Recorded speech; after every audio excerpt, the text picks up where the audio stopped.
আল্লাহ রাব্বুল আলামিন কোরআনুল কারীমের শুরুতে কোরআনুল কারীমের দ্বিতীয় নাম্বার সূরা সূরাতুল বাকারার মধ্যে পরিষ্কার করে জানিয়ে দিলেন, আল্লাহ রাব্বুল আলামিন ঘোষণা করে জানিয়ে দিয়ে বলেন, জালিকাল কিতাবু লা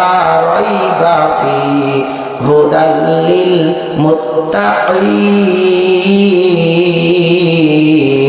চিৎকার দিয়ে বলি আল্লাহু আকবার, আর জোরে বলি আল্লাহু আকবার। আমার ভাইরা বন্ধুরা, আল্লাহ রাব্বুল আলামিন তার বান্দাকে লক্ষ্য করে বলেন, ও বান্দা, তোমরা তো দুনিয়ার পাপের সাগরে হাবুডুবু খাচ্ছ,